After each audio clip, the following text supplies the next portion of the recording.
Hey guys, what's up? Welcome back to the channel. It's Cynicalex, and today I want to go over the new comic cards for you guys. Finally, I wanted to prepare some things in advance for the video, so I got that all lined up, and now I am here to bring you my thoughts on the new comic cards and my advice for you, those of you out there who are looking to invest in the new cards, who want to know which cards are the best to farm for, and all that good stuff. So I have each one of the new cards here, at least at level 2. There's some obvious duplicates, but in total, guys, there are 11 cards.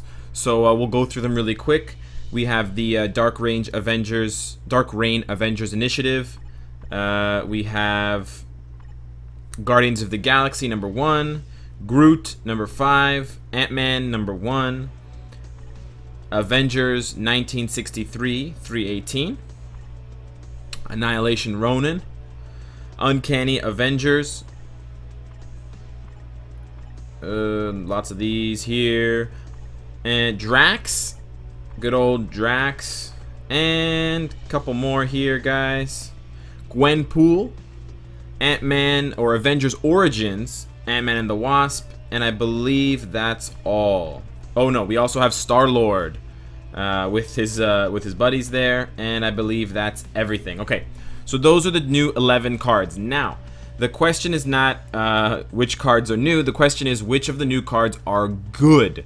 Now, before we get into that, guys, I do want to say I really like the comic covers that they chose. First of all, not only for who they display, but also for the graphics in general. I think that obviously these are taken from actual game covers, so it's not like Netmarble Future Fight is making their own graphics here, but I just think it's really cool what they chose to do. Obviously, there's some tie-ins with uniforms and stuff, etc. But I also just really like the ones that they chose. Obviously, there are millions of comics they could have chosen, but I think the ones that they chose both look really cool in the game, but they also make people who like those characters feel a little bit better about them. I mean, of course, the Totoro thing with Gwenpool is awesome, but Drax is kind of a shitty character. But now that he has a comic card, for Drax fans, they might feel a little bit less salty overall. I know I was pretty hyped when I saw the Ronan card, because I'm a really big fan of home hardware supplies.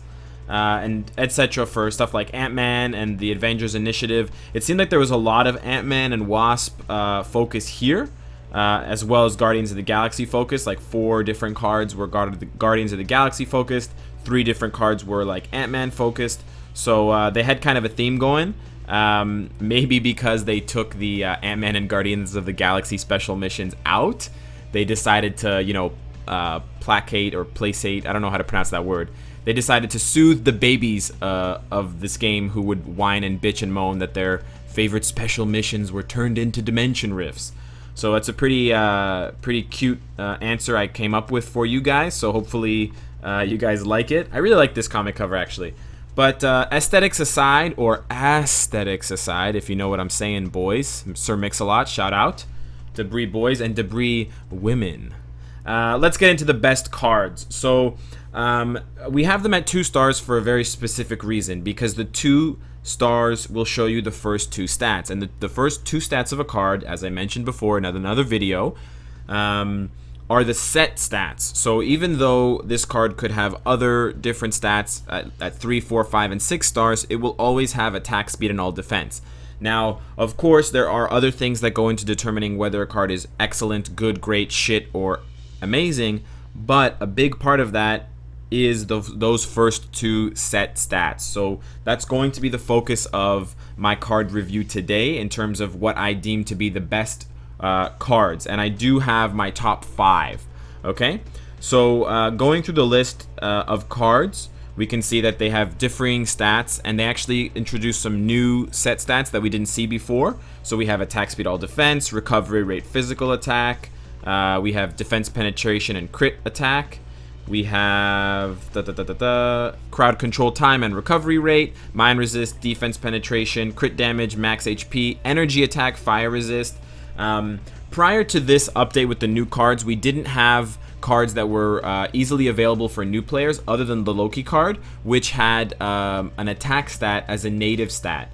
And so what I mean is that before, cards like Drax, which have physical attack, or cards like Ronan, which have energy attack, were cards like the Groot one, which is only available in the store for crystals, which has energy attack as a primary stat. So it was pretty interesting, and it was, I think, kind of nice of Netmarble to release these new cards and to release them in a way that's totally accessible and free-to-play friendly. I was going to say kid-friendly. Please don't kill me, free-to-play players. So yeah, I really did appreciate that, and I thought that was a really good move for them. Again, it might have been to offset the anger that they felt they were going to incur from the community by taking down the previous special missions. But enough of that, guys. Here goes my review of the new cards. Of the new cards, there are 5 standout cards. I think the number 1 standout card is the Drax card. Recovery rate is huge as we get more and more top tier characters who either have native healing or need native healing because it's the last thing to kind of set their trifecta. The trifecta I'm talking about, guys, is like damage immunity or avoidance, damage, and healing. If a character has all 3 of those, like Shirag, they're an absolute monster in the game. If they have 2 of them, they're still extremely formidable. So Loki has a way to avoid damage with the shield, and he has clone DPS. That's why usually people put a heal stat on him, and so on and so forth. You guys can do the math. It's just a fucking triangle. You know, you don't need to be a geologist to know. So the Drax card is really, really good, and I think it's the best card of the new ones because it has both recovery rate and physical attack. So that's the Drax number 1 is my number 1 pick. Okay, he's in my starting 5.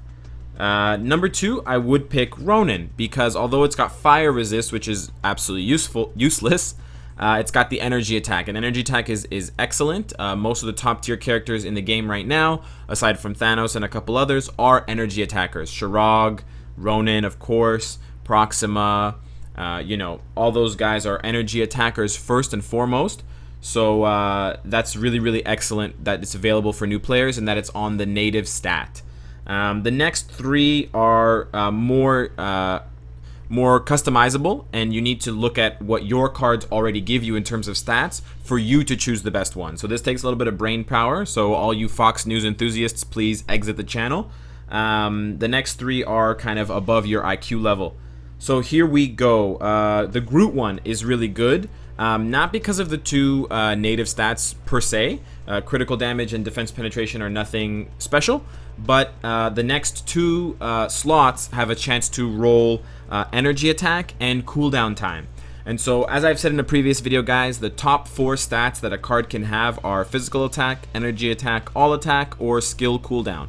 So what you want to do is you want to choose cards, especially if you're a new player, you want to choose cards where there's a chance, there's an opportunity that you will get those 4 stats, or 3 of those 4 stats, or 2 of those 4 stats in your first 4 stat rolls. Of course, the first 2 stats are not rolled, so it's only the last 2 or the next 2 stat rolls to bring the card up to a total of 4 stars. Now, of course, you can upgrade cards past 4 stars, but it does get a lot more random that way, and it's a lot more costly for new players, because if you have a really good 4-star card and it 5 stars into like a piece of shit with 3 resists, you have a wasted card now, and new players just don't have the time and they don't have the resources to waste cards with risky gambling upgrades. So I'm trying to pick cards that are really, really good at 4 stars. So as you can see, guys, this card, for example, is not very good at 4 stars. It only has 1 of our 4 preferred stats. This one has, again, just 1 with the cooldown time. This one has just 1. This one has, well, 1.5. I would count the recovery rate as a half. That's why I like the Drax card. This one has 2 with the cooldown time and the energy attack. This one has 2. It could have 3. But I wasn't very lucky, and it goes on from there, guys. It's not that complicated. You can figure out what I'm saying. But basically, I chose the Groot card because the next 2 rolls can be cooldown time and energy attack. The next card I chose for my top 5 is the Star-Lord card.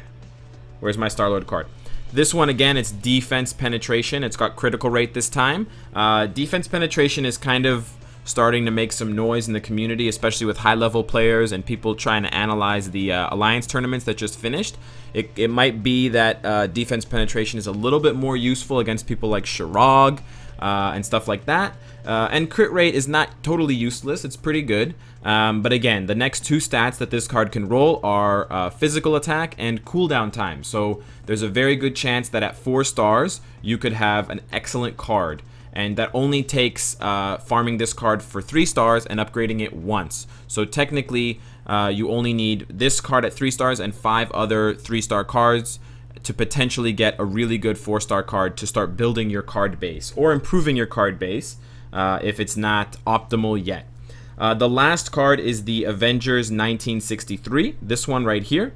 Max HP and defense penetration. Max HP is okay, defense penetration is not bad, but again, the next 2 stats to beat a dead horse are physical attack, potentially, and skill cooldown time.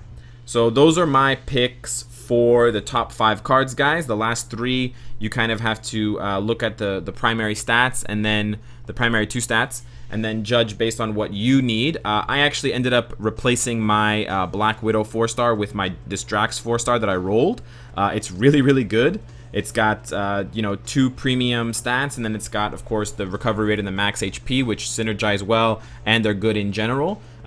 It's a little bit more offensive than my previous card, which had dodge, but I think it's a lot better, and the physical attack is really, really useful. I will end up upgrading a Drax 1 to 5 or 6 sometime this week or next to try and maybe get a better one or replace my Amazing Spider-Man. But anyways, those are my picks for the top 5 cards, guys. I also wanted to go kind of throw back to the video that I did before and discuss my new top 5 cards for new players. So before, my original list had Loki as a top 5 card for new players, which you can still get from the Rifts, I believe.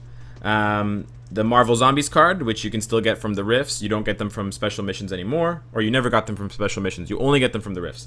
So my top 5 cards were Loki, Marvel Zombies, Angela Witch Hunter 1602, Amazing Spider-Man 533, and Civil War 2006 number 7.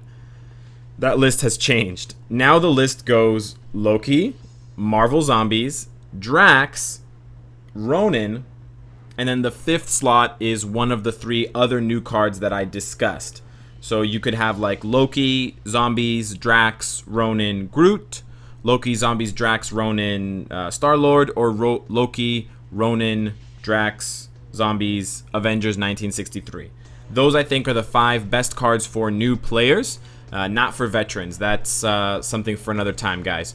So that's it for the cards, guys. You get them still from the Dimension Rifts. And of course, guys, try to be a little bit of a scumbag. Get people to add you on your friends list who have a high VIP level. Because if they're heroic or higher, then you will get additional comic cards when you run their Rift. So with that said, guys, good hunting. And of course, if you like what you see, I hope to see you again tomorrow. Take care.